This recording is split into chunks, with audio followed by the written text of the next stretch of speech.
There is a rule in the Riverside Community Choir that has not been broken in 26 years. It is not about posture, though. Reverend Adeline Moore will correct your posture without hesitation or apology the moment she sees your shoulders drop. It is not about the breath technique, though she has stopped rehearsal in the middle of a phrase, mid-measure, mid-word, to address a child's shallow breathing before it could spread through the section like a quiet infection. It is not about diction, though she will spend 30 minutes on a single vowel if the section has agreed without discussing it to produce that vowel incorrectly. The rule is older than all of those. She established it in the first year with 9 children in a church basement that smelled of mildew and old wood and the particular damp of a room that lives underground. A piano borrowed from the elementary school 2 blocks over, and a schedule she had written by hand on 3 sheets of paper that she still has somewhere in a drawer in her office. The rule is this: you do not perform without the warm-up. 30 minutes. Every time. Without exception. Without abbreviation. Without the kind of quiet negotiation that happens in organizations when the schedule tightens, and someone suggests that maybe today, just this once, we could do 20 minutes and get everything important. Not once in 26 years has the answer to that suggestion been yes. She explains it at the beginning of each season to the new members, the ones who are joining the choir for the first time, who are 8 or 9 or 10, and still believe that the performance is the thing itself, the stage, the lights, the audience, the moment. She explains it once. She does not repeat the explanation, because she expects them to carry it, to internalize it, and eventually to understand it not as a rule handed down from above, but as a fact about the nature of the thing they are trying to do. The warm-up, she says, is the performance before the performance. The audience in the concert hall never sees it. That is not why you do it. You do it because when you arrive at the moment that matters, you are already there. Your instrument is already open. Your mind is already in the work. Your body knows what it is being asked to do and has already agreed to do it. What the audience hears is not the raw result of your talent. It is the result of something that happened 30 minutes before they saw you walk onto that stage. The warm-up is not preparation for the performance. The warm-up is the first act of the performance. The audience simply does not have tickets to it. She has not skipped the warm-up in 26 years. This is the fact you need to hold in your mind as everything else unfolds. On the morning of the 43rd State Youth Choir competition, Reverend Adeline Moore sat in the 3rd row of a Greenway Transit charter bus as it moved north along Route 17 toward the city of Millhaven. She was 57 years old. Her posture was the posture of a woman who has never once in her adult life decided to slouch straight without effort. Natural, the kind of alignment that comes from 26 years of standing in front of rooms and being watched. Her hands were folded across a black folder on her lap. In the folder were her annotations for the 3 competition pieces, pencil marks in the margins, noting the places where the choir had struggled and fixed the tempos she had circled twice as reminders, the specific measures where specific sections had a tendency to drift, the altos sharpening in measure 3 of the 2nd piece, the tenors rushing the final phrase of the 3rd. She had made most of these marks in the last 2 weeks of rehearsal. The preparation period was over. They were in the work now. The bus held 42 children, ages 8 to 17, from 14 families in the Riverside neighborhood. They had rehearsed 4 times a week for 4 months, Tuesday evenings, Thursday evenings, Saturday mornings, and Sunday afternoons after the late service. 128 rehearsal sessions. More than 300 hours collectively invested in 3 pieces of music. The first piece was a traditional arrangement that Reverend Moore had used twice before in competition and trusted the way you trust something that has proven itself. The second piece was a contemporary piece she had introduced in October because it challenged the soprano section in a way she believed they were ready for. The third piece was the one she thought they might win, with a complex arrangement with shifting harmonics and an unusual time signature in the final verse that had taken 6 weeks of Thursday evenings to make feel natural. Several of these 42 children had never left their county before today. Henry Watts had been driving charter buses for Greenway Transit for 21 years. He was 62. He had driven this exact route for the State Youth Choir competition 4 times. He knew the turn patterns off the highway, the construction zone near the interchange that had been there for 3 years and showed no signs of resolving the rest stop at exit 41, where the left lane narrowed, and the stretch of Route 17 approaching the county line, where the speed limit dropped from 65 to 55. He had no moving violations in 21 years behind the wheel. His record was the kind of record you build not by being lucky, but by being attentive every single day without exception. The bus had left the Riverside Church parking lot at 7:30 that morning. Reverend Moore had done the math the night before, and again this morning while the children were loading the bus with their lunch bags and their choir folders and their performance clothes in the black zippered bags that all 42 of them owned, because she had made it a choir policy 6 years ago that uniform appearance mattered, and appearance included the bag you carried your uniform in. Competition began at 1 p.m. The drive was 2 hours and 15 minutes under clean conditions. They would arrive by 9:45 or perhaps a few minutes after. The rehearsal room was reserved at the Millhaven Performing Arts Center from 11 until 12:15. 12:30 was the hard line, the absolute minimum, the number she had carried for 26 years, the 30-minute warm-up before any choir she directed took a stage. 12:30 or before the first note of warm-up. That was the rule, and the rule had never been broken. Arriving at 9:45 gave her more than 2 hours of cushion. Time for the children to eat, to use the restrooms properly, to walk through the center and settle their nerves in the way that children settle nerves by moving through a new space until it becomes familiar. And then the warm-up. Clean. Unhurried. Everything working. The math had been beautiful. 15 minutes north of the church, the laughter had already found its rhythm. Somewhere in rows 5 and 6, in the heart of the alto section, a boy named Dominic had produced a joke or an observation, or possibly just a sound that struck the children nearest him as the funniest thing that had ever happened in the history of human travel, and the laughter had spread outward from him in both directions through the bus like a warm current. Reverend Moore did not turn around.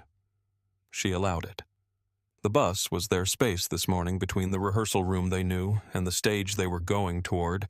There was this, the charter bus and Route 17, and the flat fields moving past the windows, and she believed in letting them have it. There would be time for focus. The focus was not required at 7:45 on a charter bus. The focus would be there when she asked for it because she had spent 4 months making sure it would be there. In the second seat on the right side from the front, a girl named Olivia was not laughing. She was 13 years old.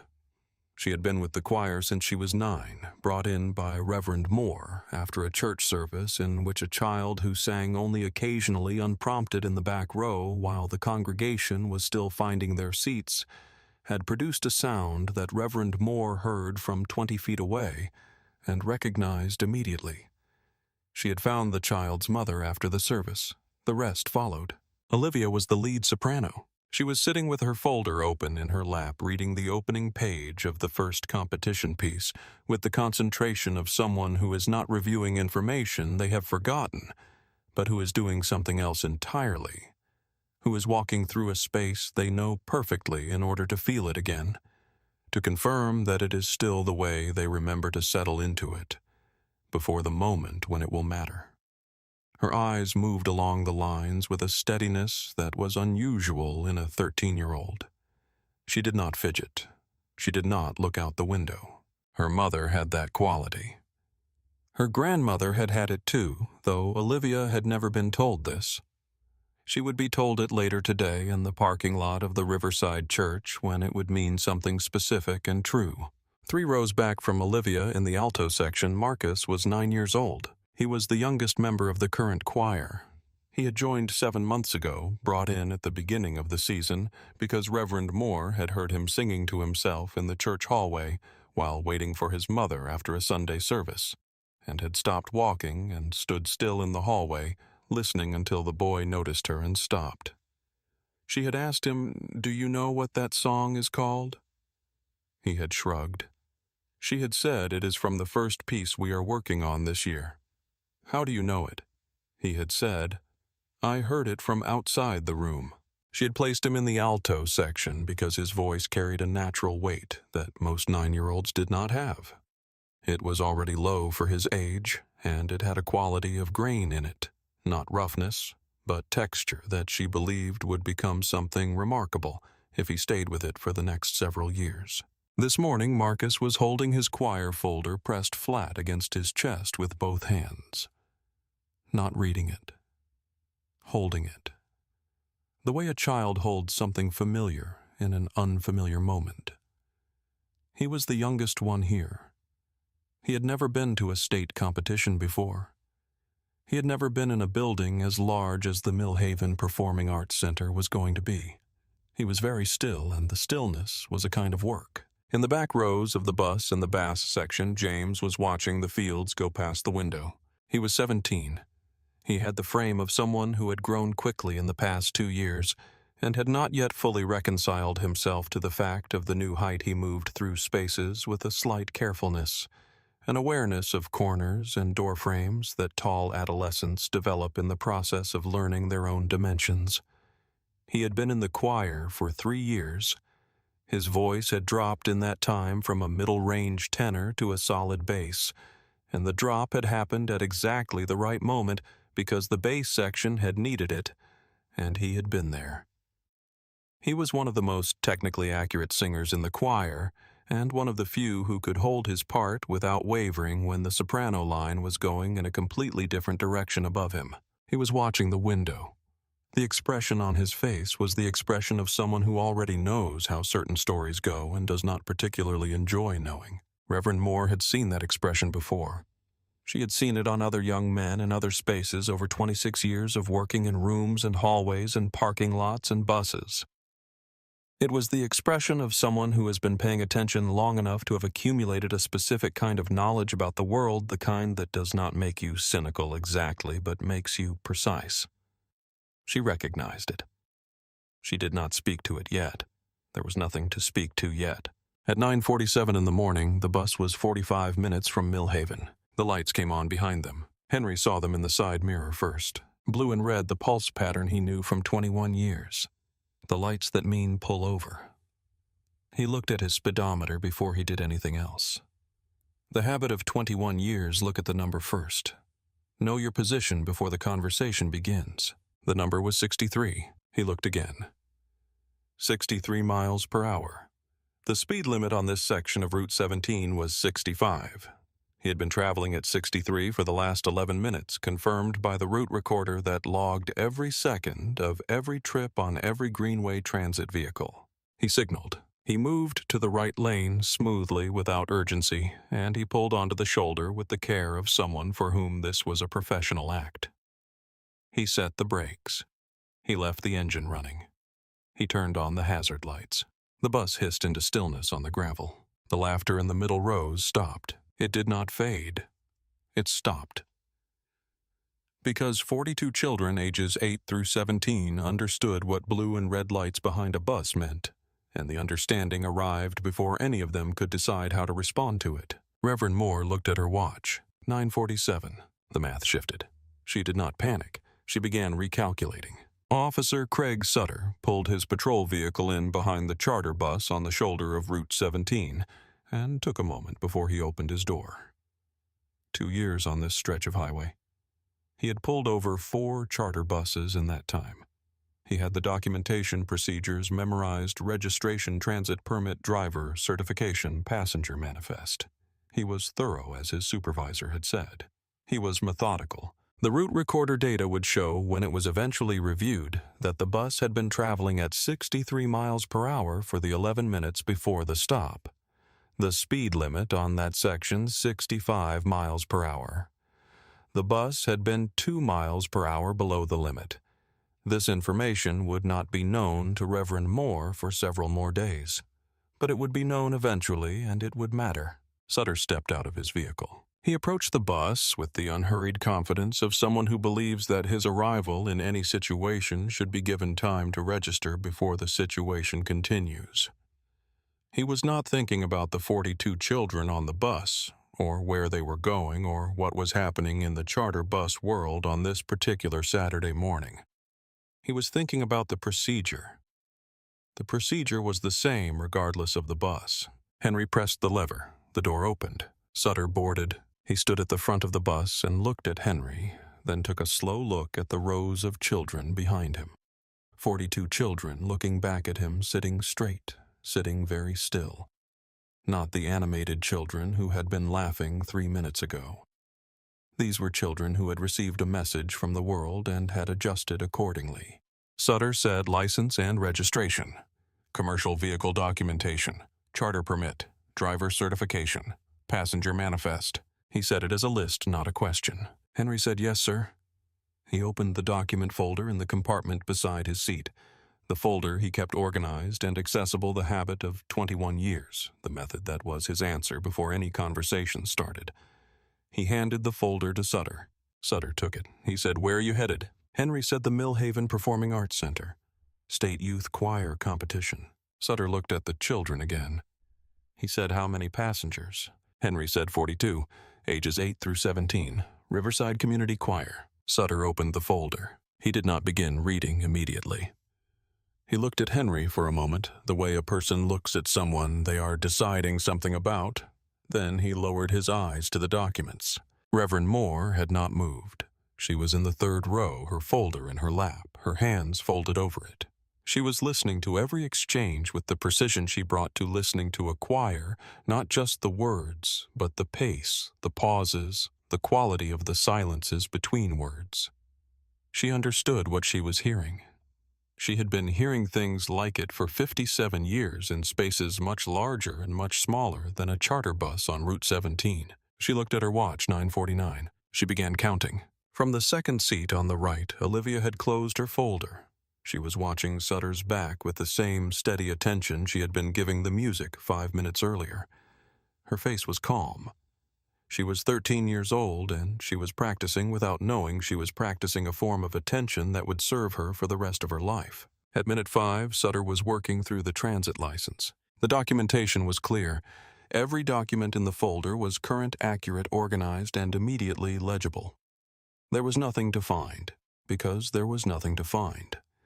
The documentation was the documentation of a professional transit company with 21 years of clean record, and a driver who kept his folder in order because he had learned what folders could and could not do for you in the course of a stop. Sutter read it anyway, slowly, with the thoroughness that his supervisor had called an asset.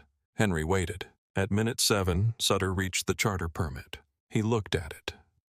The expiration date was printed clearly in the right margin, large type, no ambiguity. He looked at it for a moment. Then he looked at Henry. He said, "What is the expiration date on this permit?" Henry said July 15th of next year. It is printed on the right side of the document. Sutter said, "I see that." He wrote something on his clipboard. He did not return the documents. In the middle rows, Marcus had not moved. His folder was still against his chest. His hands were perfectly flat. He was looking at the headrest of the seat in front of him with the concentration of a child who has decided that the most useful thing he can do right now is to be as still as possible, to take up as little space as possible, to give no one any reason to look at him. He was 9 years old. He understood something he did not have words for, yet the understanding would grow into words over the next several years. And the words would not be comfortable, but right now it was just a feeling in his chest, like held breath. James had stopped watching the window. He was watching Sutter. He was watching Sutter with an expression that had settled past the point of adjustment. It was not anger, though the anger was there, low and banked. It was not fear, though something in his posture had the quality of readiness, the way a body prepares itself for something it has already predicted. It was the expression of someone who has been paying attention for 17 years and has accumulated enough evidence to have a very clear picture of a situation even before the situation has fully stated what it is. Reverend Moore turned once briefly and saw that expression on James's face. She recognized it in the way you recognize something you have known for a long time in many different forms. She turned back to the front. There was nothing to say to that expression that would be the right thing. The only right thing was what she was already doing, staying still, staying present, staying precise. At minute 11, Sutter was asking about the charter company. He said, "And who operates this charter service?" Henry said, "Greenway Transit. I have been with them for 21 years. The company name is on the registration document and on the side of the bus." Sutter said, "And who operates this charter service?" The question again. The same question in the same words in the same tone. Henry recognized it for what it was, not confusion, not a failure to hear the first answer. Something else. Henry said Greenway Transit. The same answer. Sutter wrote something on his clipboard. Reverend Moore stood up. She did this slowly, with full deliberateness.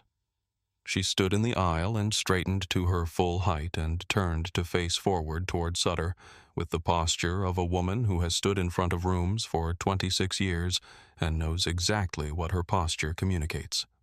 She said, "Officer, my name is Reverend Adeline Moore. I am the director of the Riverside Community Choir. We have 42 children on this bus, and we are scheduled for a performance at 1 p.m. at the Millhaven Performing Arts Center.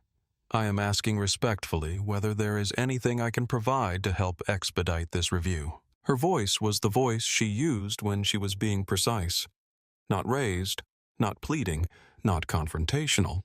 Clear and complete, and directed at the specific person in front of her, containing a specific request offering specific assistance. Sutter looked at her. He held her gaze for a moment with the expression of a man deciding not what to do, but how to do what he had already decided. He said, "Thank you, Reverend. If you could remain seated." 1 second. She held the 1 second without moving, without expression. Then she sat down. She placed her hands back on the folder in her lap. She looked at her watch. 9:59. 12 minutes. She was still 12 minutes above the minimum if this ended now. But it was not ending. Sutter had turned back to Henry and was asking about the route again. Not a new question. The route question again. Different phrasing, same question. Outside the windows, the highway moved. Trucks in the left lane. Cars. A minivan with something tied to the roof. The world moving at its regular speed past the stopped bus, past the gravel shoulder, past the 42 children sitting in rows with their folders in their laps and their hands still. The minutes moved, the way minutes move when they are consuming something you cannot replace. Reverend Moore had made a decision somewhere around minute 9 or 10. She could not have said exactly when that she was not going to watch her watch anymore. Not because the time did not matter. The time mattered enormously. But because watching the watch was a form of suffering that did not change the time, and she had 42 children in this bus who needed her to be something other than someone who was watching the clock and accumulating distress. She opened her folder instead. She looked at the annotations on the third piece. The tempo reminder at the top, do not rush the opening. The note in the margin of measure 7 breath here, do not wait. The circle around the final chord, the word sustain, written inside it in her careful hand. She read them and knew them and let them do what familiar things do in difficult moments, hold the mind in place. At minute 14, Sutter walked down the aisle. He moved through the bus at the pace of someone conducting an inspection. He looked at the overhead compartments. He looked at the seats. He looked at the children with the unfocused attention of an inventory, not seeing them, counting them in some internal way, confirming they were there. He passed Olivia, who was looking at her closed folder. He passed Marcus, who did not look up. He passed James, who did look up, who met Sutter's gaze directly and held it. Sutter moved past without acknowledgement. He went to the back of the bus. He stood there. Reverend Moore did not turn around. She listened to the footsteps, tracked his position by the sound of the floor, the particular creak of the bus body under a specific weight in a specific location. She had the spatial awareness of someone who has spent 26 years knowing where everyone in a room is without having to look. He walked forward again. He returned to the front. He picked up his clipboard and made another note. At minute 17, Sutter asked Henry about the route again. Not the route question, a new question about the estimated arrival time. Henry answered. Sutter wrote it down. At minute 19, Sutter asked about the commercial license class. Henry answered. Sutter wrote it down. At minute 22, Sutter was still holding Henry's documents. He had not issued a citation. He had not explained the basis of the stop. He had asked questions and written answers, and walked the aisle and stood at the back of the bus, and returned to the front and asked the questions again, and Henry had answered every question the same way both times, and the documents were still in Sutter's hands, and the clock was moving. 10:09. Reverend Moore did the math she had promised herself she would not do. 10:09. 45 minutes to Mill Haven. They would not arrive until 10:54 if released now. 10:54. The rehearsal room from 11. She needed to be in that room by 12 exactly to begin the warm-up and have the full 30 minutes completed before 12:30. That was possible. That was the minimum version of possible, the version where everything from this moment forward was clean and nothing else happened, but it was possible. Barely. The margin she had spent the night calculating the buffer she had built with the 7:30 departure and the confirmed route and the 2 hours of comfort, it was gone. What remained was the minimum. The exact minimum. And Sutter was still writing on his clipboard. Olivia was looking at the window now. Not at the highway, she was looking at the reflection in the glass. Her own face, the seat behind her, the shape of the bus interior. She was not thinking about the stop. She was thinking about the first piece. The opening phrase which she had now sung alone in her mind 4 times in the last 10 minutes without moving her lips. The opening note. The breath before it. The specific breath that opened the channel and allowed the sound through. She was not thinking about what to do. She was not deciding anything. She was in the music the way she was always in the music, when she was preparing, which was completely, which was all the way, and which left room for nothing else. The folder was in her lap. Her hand moved to it. She opened it. What happened next has been described by the adults on that bus in different ways depending on what they were facing when it started. Henry said, "I heard a note. Before I knew what it was, I thought something electronic had activated a phone and alarm. Then it moved. The note moved the way notes move when a person is breathing behind them, not a machine. I understood what it was before I turned around. Reverend Moore said I was watching her hands, not her face. I saw the folder open. I saw her straighten her spine by perhaps 2 centimeters, the straightening you do when you are about to use your whole body, not just your throat. I saw the breath come in, and then the note. There was no signal. There was no look between the children. There was no count. Olivia opened her folder, took a breath, and began the opening verse of the first competition piece, alone. Her voice was 13 years old, and it was 4 months of preparation, and it was 128 rehearsals. And it was the borrowed piano in the church basement, and the Tuesday evenings, and the Sunday afternoons, and the 6 Thursday evenings that the altos had spent on one-time signature. Her voice was all of that. And it was clear, and it was forward, and it did not hesitate. And it simply began. For 2 seconds she sang alone. 2 seconds of a 13-year-old soprano on the shoulder of Route 17 on a Saturday morning in October with the highway going past, and a patrol officer at the front of the bus, and 41 other voices not yet part of it. Then the soprano section joined. They did not look at each other. They did not look at Reverend Moore. There was no audible signal. No lifted baton, no throat clearing as preparation. The opening phrase was there, and it was the right moment, and their bodies knew it before their minds had finished forming the decision. They opened their mouths, and they joined, and the soprano section became a section again, the way a section becomes itself when the piece is already in the air. Then measure 5. The altos entered at measure 5 exactly where they were supposed to enter. Marcus lifted his head. He had been holding his folder against his chest for 22 minutes, and now he opened it. Found the page without looking at the page numbers. He knew where the page was. He had opened this folder, at this song, at this page more than 100 times. and he sang. His voice came into the section with the accuracy of someone who has given 4 months to learning exactly where his voice belongs in the architecture of this particular sound. The grain in it, the weight, the texture that Reverend Moore had heard in the church hallway 7 months ago, it was there, and it was part of the chord, and the chord was better for it. Then the tenors, then the basses. James's voice entered low and certain. The way a foundation is placed under a building, not dramatic, not announcing itself, just present and solid and true.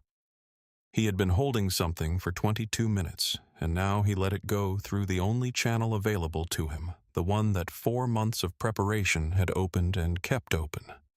His voice was the bottom of the chord. The chord needed a bottom. He gave it one. All 42. The sound that filled the bus was not a gentle thing. It was 42 trained voices in a metal shell on a gravel shoulder, and it had nowhere to be contained. It moved through the windows. It moved across the shoulder gravel. It reached the highway where trucks were passing in the left lane at 65 miles per hour, and it reached them. A produce truck driver moving north on Route 17 that morning would tell his dispatcher later in the day that something strange had happened on his route. He had been at 68, and he had seen the stopped charter bus and the patrol vehicle on the shoulder. He remembered thinking briefly what that was about, wondered if there had been a breakdown, and then the sound had come to him through his open window as he passed. Just a fragment of it, a few seconds. He said it sounded like a church, moving. He said, "I did not know what to do with that, so I just kept driving." But he had slowed slightly. He had not decided to slow. His foot had lifted from the accelerator on its own. Sutter stopped writing. He had been making a note in the lower section of his clipboard form. The motion had been continuous for several minutes, the pen moving in the small, careful motions of someone adding information to a document. And then the motion stopped. The pen did not lift. The hand did not raise. The motion simply stopped the way a machine stops when the current is interrupted. He did not move. 11 seconds. 11 seconds is not a long time in most contexts. 11 seconds is the amount of time it takes to walk across a small room to read 2 sentences to pour a cup of coffee. In the aisle of a charter bus on the shoulder of Route 17, with 42 trained voices performing the opening piece of a State Youth Choir competition, at a volume and precision that the gravel shoulder and the metal shell and the passing trucks had no choice but to hold. 11 seconds was a very long time. In 11 seconds, the soprano line resolved. The alto harmony entered below it and took its position. The tenor line came through the middle of the chord, and the bass line anchored the bottom, and the full chord opened, not opened like a flower, opened like a room. The way sound opens a physical space when it is produced by 42 trained voices in a precise formation with 4 months of shared work behind them. The space inside the bus changed, the acoustic changed, the air changed. Sutter stood at the front of the bus with his clipboard in his hand, and he did not move for 11 seconds. Then the choir sang the rest of the first competition piece. In its entirety, every measure, every phrase, every held note and every passage and every place where the time signature shifted and the choir had to find each other again across the difference. Reverend Moore sat in the 3rd row with her folder open and her eyes on the pages she had already memorized. She was not conducting. There was no room to conduct. The bus was the room, and the children were already in it. And she listened with the precise attention she had brought to listening for 26 years. Hearing everything, noting everything, cataloging the places where the pitch had been exact, and the places where it had been almost exact, and the breath support in the passage she had circled. They were not performing for Sutter. They were not performing for the highway. They were not performing for the produce truck driver who had slowed his foot on the accelerator without deciding to. They were performing because the piece was there, and they had prepared it, and the moment had come. Not the moment they had planned, but the moment there was. And the moment was this. A gravel shoulder 45 minutes from Mill Haven. 22 minutes into a stop that had no legitimate reason to have happened, with a man standing at the front of the bus who had held their documents for 22 minutes because he had decided to. The piece did not know about any of that. The piece knew only that it had been prepared with 128 rehearsals and 4 months of 4 days a week, and that the people who had prepared it were here, and that it was time. When the first piece ended, the bus was quiet. 4 seconds. Then Nadia started the second piece. Nadia was 11 years old and sat in the middle of the choir, and she began the second piece on the 4th second of silence, without looking at anyone, without seeking permission, without checking whether the moment was right. The moment was right. The opening of the second piece was her part. The solo entry before the full choir came in, and she began it the way Olivia had begun the first piece alone, clear forward.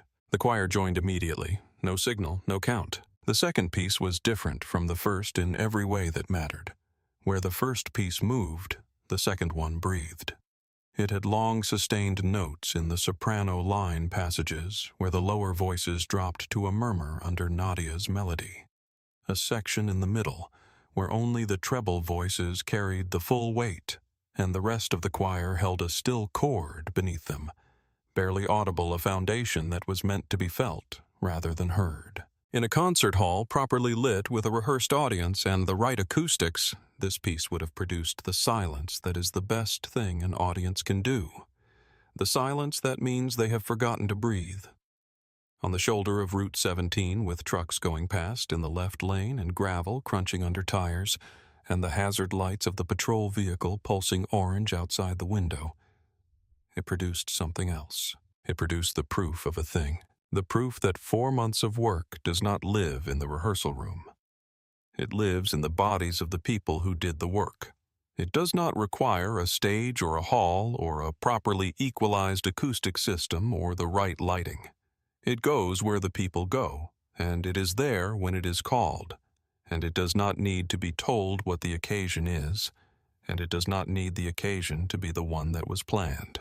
It simply is there, and then it is heard. Sutter had not moved from the front of the bus during the first piece. He had not moved during the silence. He had not moved during Nadia's opening line.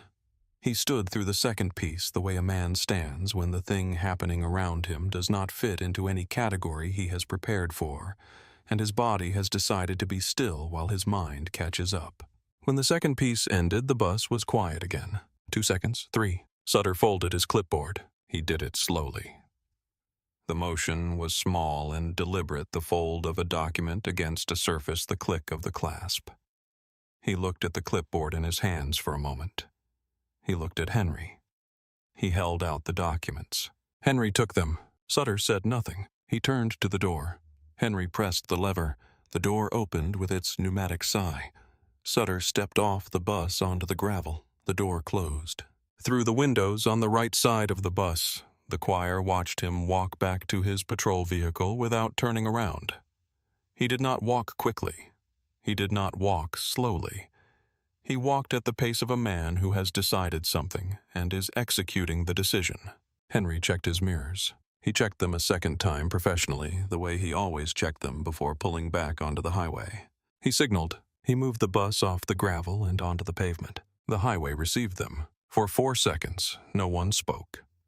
The bus was moving north at 55 miles per hour, then 60, then 63, and the highway was in front of them, and Millhaven was 45 minutes ahead, and the silence in the bus had a quality to it that was different from the silence of the stop.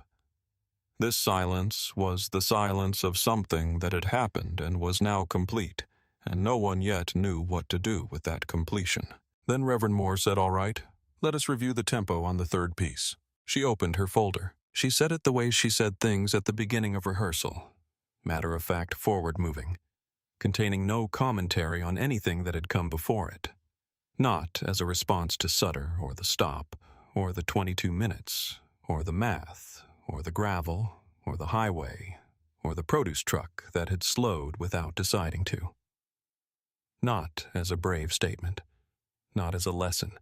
Not as a performance. As the next thing, the third piece needed to be reviewed.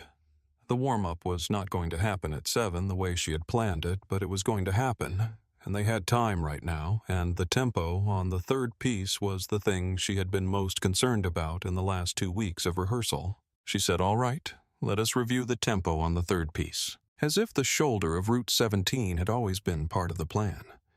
As if the rehearsal had simply moved locations for a session the way rehearsals sometimes move when the church basement is being used for something else and they find another room. As if the 42 children in these seats were exactly where they were supposed to be doing, exactly what they were supposed to be doing. And there was work ahead. The choir opened their folders. James in the back released a breath he had been holding since minute 3. He had not noticed he had been holding it, but it left him in a long, slow exhale. And when it was gone, he sat up straighter, opened his folder, found the third piece. His hands were steady. Marcus was no longer pressing the folder against his chest. He had it open in his lap, both hands holding the edges, the way you hold a book you are reading relaxed present. He found the page. He looked at the notes. He was already in it. Olivia turned to the third piece without hurrying. She found the page and settled into it with the same expression she had had when she first opened her folder this morning, focused in a way that did not announce itself, that would look like nothing to someone who was not watching closely. She was looking at the opening measure of the third piece. She was already thinking about the breath. The bus moved north at 63 miles per hour. The highway was clear. The bus arrived in Millhaven at 10:48. Henry parked in the reserved lot behind the Performing Arts Center with the efficiency of someone who has done this before and wastes nothing in the process. The children filed off in the order established at rehearsal 3 weeks ago, the system Reverend Moore had instituted, because a disorganized exit from a charter bus created the specific kind of chaos that was hardest to recover from in the minutes before a performance. They filed off clean quickly in the order they had practiced. Reverend Moore was the last one off. She stood for a moment in the parking lot with the air of Millhaven around her, the particular smell of a city in October car exhaust, and something sweet, and the distant sound of the Performing Arts Center's loading dock behind the building, and she did the final calculation. 10:48. The warm-up room from 11. 12:30 was the line. She had 42 minutes between arrival and the hard deadline, enough time for the children to eat their lunches, to use the restrooms, to make the walk from the parking lot to the warm-up room, to settle themselves into the space. And then 11 minutes of cushion above the 30-minute minimum. Not the margin she had built. Not the 2 hours and change she had planned for, but enough. The warm-up would happen. At 11 o'clock exactly, Reverend Moore stood in the warm-up room at the Millhaven Performing Arts Center with 42 children in their performance clothes and led the 30-minute routine she had been leading for 26 years. Breathing exercises, vowel work, the technical passages that had been difficult in week 3 and had since been resolved. The runs in the first piece, the long-held notes in the second piece, Nadia's solo entry, the chord underneath it, the way the lower voices had to find each other in the quiet section without visual cues. The third piece full tempo twice, then once more slowly, then once more at tempo. She did not mention the stop. She did not mention Sutter or Route 17, or the 22 minutes, or the 11 seconds in which a man had stood still in a bus aisle. She did not mention what Olivia had done, or what the choir had done, or what it had meant. She said your breath support on the third piece is the best it has been all season. She said the soprano entry in the second piece was clean Nadia. That was exactly right. She said altos watch the pitch in measure 14. You know this. Do not forget that you know this in the moment it matters. At 12:29, 1 minute before the deadline she had carried for 26 years without breaking it, the warm-up ended. The Riverside Community Choir performed at 1 p.m. They were the 6th choir of the day. They walked onto the stage in the order they had rehearsed smallest children in front, ascending by height the soprano section on the risers to the left, the alto section behind them, tenors and basses to the right and back. 42 children arranging themselves with the ease of people who have rehearsed this so many times that the act itself is rehearsed and therefore natural. Reverend Moore took her position at the director's stand. She looked at them. The look took in everything. It always did in the moment before a performance. The full survey, the confirmation that they were here all 42, that they were ready, that the 4 months and the 128 rehearsals, and the gravel shoulder and the 22 minutes and Olivia's breath and Nadia's entry, and Marcus holding his folder, and James watching the window, and everything that had happened between 7:30 this morning and this moment were present in the room with her. They were. She raised her hands. The choir breathed in. The hall held that breath with them. Then the first note opened. 900 people in the Millhaven Performing Arts Center heard what the produce truck driver had heard through his open window at 68 miles per hour, a fragment a few seconds, barely enough to understand what it was. They heard it now in full in a hall built for the purpose with good acoustics and the right light and chairs and people in the chairs who had come specifically for this. The Riverside Community Choir performed 3 pieces. They performed them the way you perform something that has been prepared past the point of effort, past the point where effort is the word for it, past the point where it cost you anything to do it correctly, because the correctness has become the natural state, and the work is just the work, and the work is enough. When the third piece ended and the final chord resolved and Reverend Moore brought her hands down, the hall held 1 second of complete silence, the best second. The one that means the audience forgot they were supposed to respond because they were too inside the thing to remember. They were outside it, and then the standing ovation began. It began before the judges' scores were announced. The choir stood on the risers and received it. Some of the younger children did not entirely know where to look. Some of the older ones looked at Reverend Moore. James stood straight and still and looked somewhere past the audience, the expression on his face a different expression now. Not the one she had recognized, not the one she had seen on other young men in other spaces. A different one. Quieter, more settled. Marcus in the middle of the alto section looked at the audience with the expression of a child who has just understood something that he will not be able to fully articulate for several years, but has already, in this moment, placed inside himself in the place where important things are kept. Olivia stood in her position and looked at the judges' table. The scores were announced. 3rd place. 3rd means there were 2 choirs who scored higher. 3rd means the ribbon you hold on the bus ride home is not the same shape as the trophy on the shelf. 3rd means the work continues, which is not a consolation, but a fact. Reverend Moore gathered the choir in a circle backstage the way she always gathered them after a performance. She looked at them.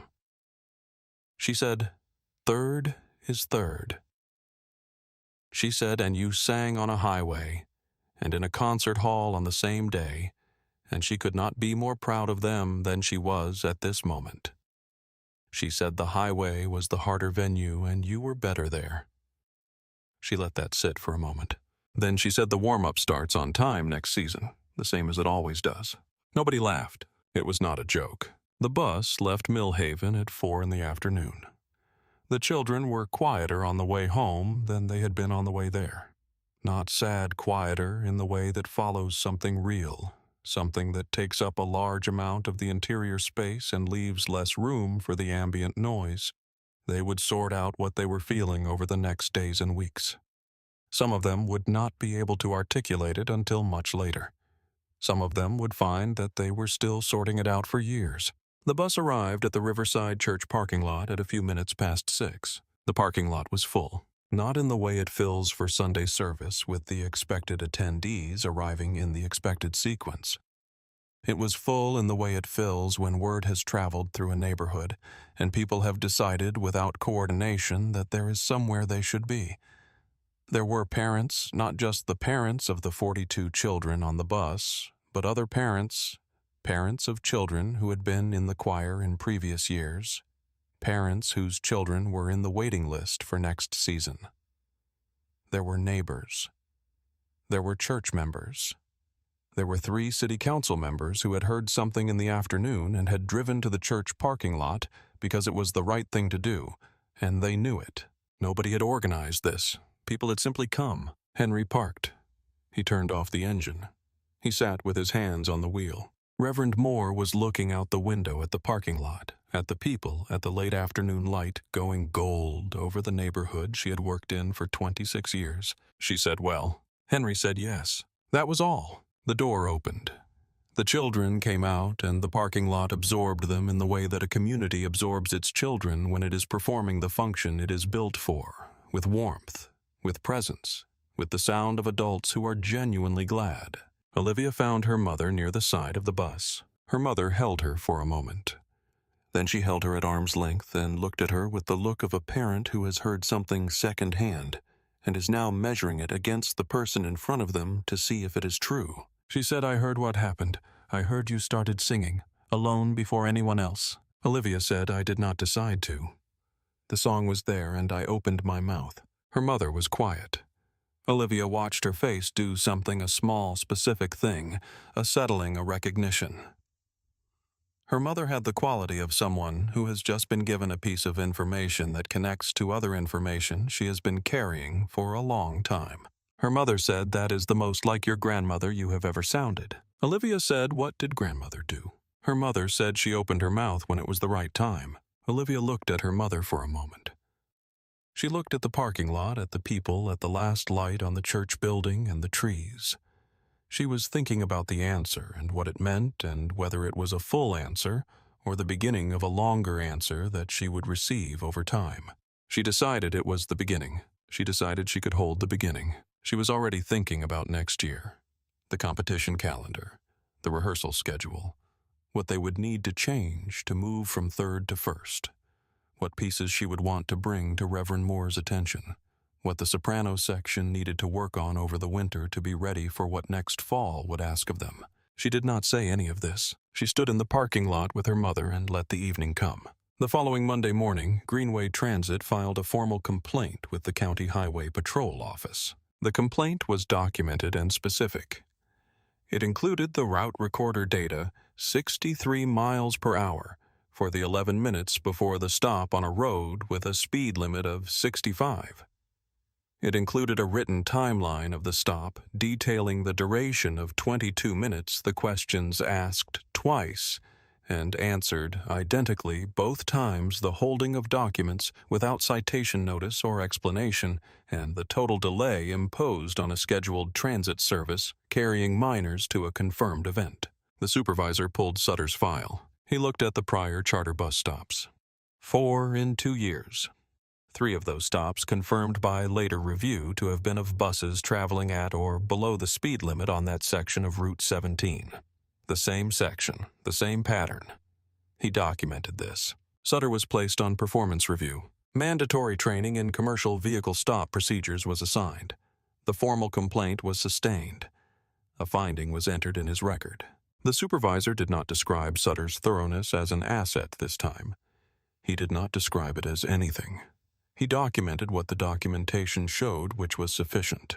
Greenway Transit and the Riverside Community Church both submitted written statements to the county's transit authority. The statements were factual. They documented the same pattern the supervisor had found. Within the month, the transit authority issued new guidance on highway charter bus stop procedures for commercial passenger vehicles. The guidance addressed when stops were permissible, how long documentation could be held, and on what basis, and what constituted an undue delay of a scheduled passenger service. The guidance was dry language in a policy document. It would not make the news. But it would be there in the record cited if needed the next time a charter bus full of children was stopped on the shoulder of Route 17 for traveling 2 miles per hour below the speed limit. The following week, Reverend Moore wrote a letter to the choir. She read it aloud at rehearsal on Tuesday evening, standing at the front of the rehearsal room in the church basement. She held the letter in both hands the way she held things she had written carefully and wanted to read carefully. She said, I want to read you something I wrote this week. The room was quiet. She said, I have been directing choirs for 26 years. I have stood in many rooms with you and with the children who came before you. I have been in concert halls and gymnasiums and church sanctuaries and a parking lot once during a rainstorm. I have heard you at your best, and I have heard you work through the places where the work was hard. I have believed in what you were building before you could hear it yourself." She looked up. She looked at them. She said, "I have never been as proud as I was on the shoulder of that highway." She looked back at the letter. She said, "What you did was not a performance. It was a choice. I want you to remember the difference. A performance happens when the conditions are right, when the stage is prepared and the audience is seated and the lighting is correct. What you did on that highway happened because you chose it with no stage and no audience and no lighting, with a man standing in the aisle of your bus who had spent 22 minutes making you smaller, and you chose to be what you have spent 4 months becoming. That is not a performance. That is a decision about who you are." She folded the letter. She put it in the pocket of her jacket. She said, "Second piece from the top watch, the breath in measure 7. Let us go," the choir sang. The following year, the Riverside Community Choir returned to the Millhaven Performing Arts Center for the 44th State Youth Choir competition. They had done everything differently and everything the same. The pieces were new. The season was new. Several new members had joined in September and had learned by the Tuesday of their third rehearsal that the warm-up happened at the time it was scheduled and lasted exactly 30 minutes and was not abbreviated for any reason. They had rehearsed 4 times a week for 4 months.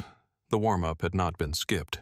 They performed first this year, not 6th. They performed 3 pieces, including a new third piece that Reverend Moore had chosen in December, because she believed it played to what the choir had become in the course of the previous year, a choir that could carry weight, that could hold something heavy and not let it change the pitch, that could stay in tune, while the world around them behaved in the ways the world sometimes behaves.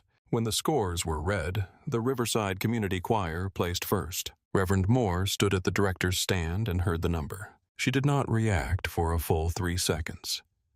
3 seconds of absolute stillness, the stillness of someone processing information that is real and requires the full apparatus of a human being to receive. She had known they were prepared. She had believed they were ready. But the belief that something is possible and the moment in which it becomes actual are different things, and the difference requires a moment. Then she turned to the choir. She said, "Well done." Olivia was standing in her position on the risers. She was 14 now. The same posture, the same focused quality in her eyes that did not announce itself. She said, "What do we do now?" Reverend Moore looked at her for a moment. The question was real. It was the right question. It was the question of someone who understands that the completion of one thing is not a destination, but a transition, that the work does not stop, because a score has been announced. Reverend Moore said we warm up for next year. This was the correct answer. It had always been the correct answer. Olivia had known it before she asked the question, but it was worth saying out loud for the room, for the choir, for the 42 children standing on the risers at the Millhaven Performing Arts Center with their first place score announced and the season ahead of them, and the 4 months of preparation that the next 4 months would require. The warm-up was the performance before the performance. It had been true in the church basement with 9 children and a borrowed piano. It was true in the Performing Arts Center in Millhaven. It was true on the shoulder of Route 17 at 10:09 in the morning with a man standing in the aisle of your bus who had not yet decided to hand back your documents. It was always true. If this story moved you, if you understood what Olivia understood, what the Riverside Community Choir carried on to that highway and carried off it, please take a moment to subscribe to this channel and leave a like on this video. There are more stories like this one. Stories about people who built something over years and used it in the moment when the moment asked for it. Stories about dignity that is not conditional on the circumstances being right. Stories about 42 children and a 30-year rule and a morning that was not supposed to go this way and went better. Subscribe, you will not miss them. Because what happened on that highway was not an accident, and it was not luck, and it was not the kind of thing that happens to people who have not done the work. It was the result of 26 years and 4 months and 128 rehearsals and a warm-up that was never skipped, not once, not for rain or schedule or a man with a clipboard who had not yet moved his hand. And when the moment came, not the planned moment, Not the clean version, but the actual moment. The one that arrived on gravel at 10:09 with the clock still moving.